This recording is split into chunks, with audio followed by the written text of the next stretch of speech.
Here's a sight for sore eyes. Good morning, sunshine.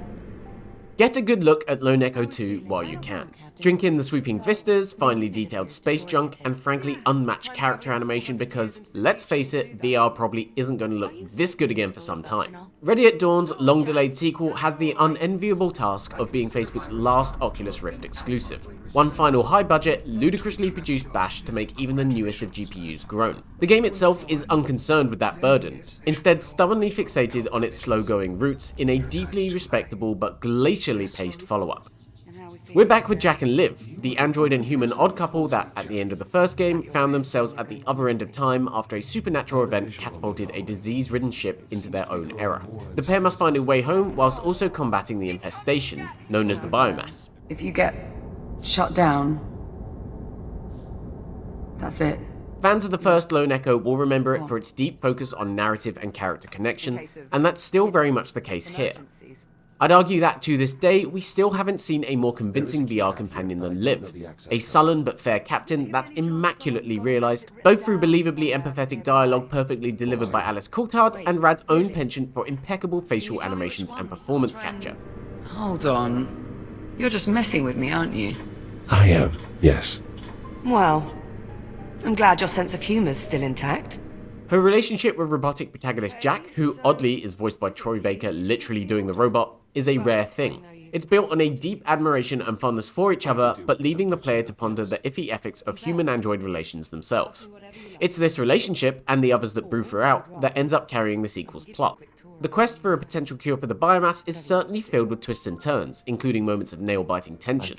But it's also one of hefty conversation. There is a lot of waiting around and listening to other characters talk in Lone Echo 2. Even more so than in the first game, given that this is a longer sequel stretching out to around 7 hours. The small dialogue choices return, and there are some micro-interactions to keep you busy, but even though the game remains powerfully immersive throughout, your own patience might not last the trip.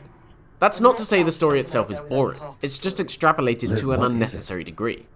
Characters sluggishly reach conclusions that you've come to minutes before they've finished a monologue, or deliver objectives to pull switches or scan items long after you've already done it.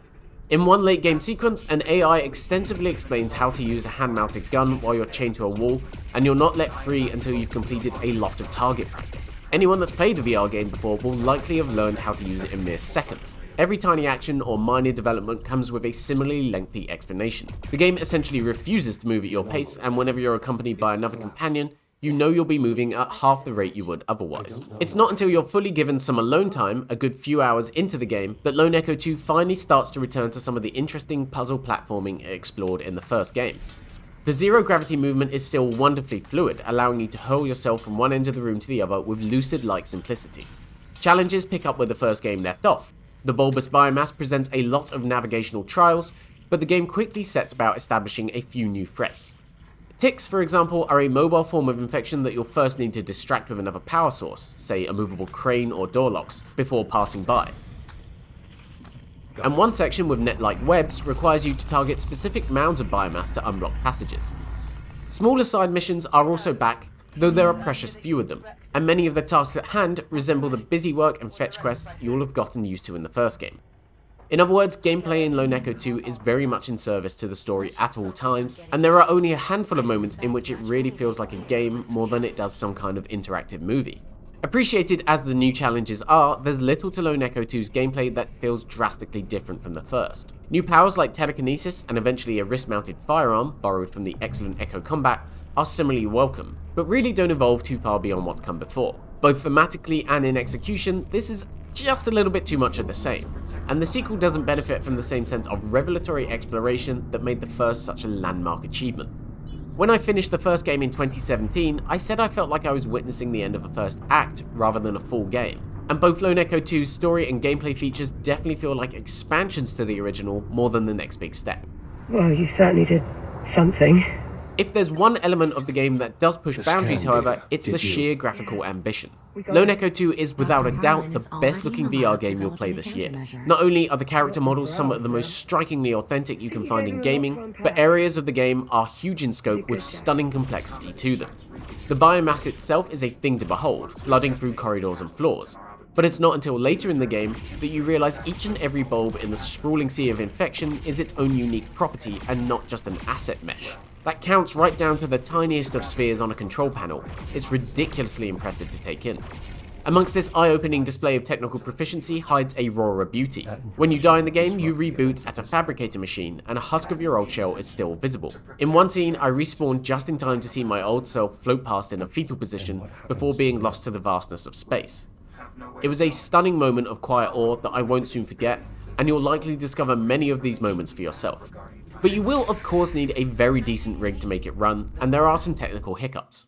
My RTX 3060 could just about handle the game on high graphics settings, but even then, running the game off an SSD with 32GB of RAM, there was some pretty aggressive pop-in in some of the game's larger areas.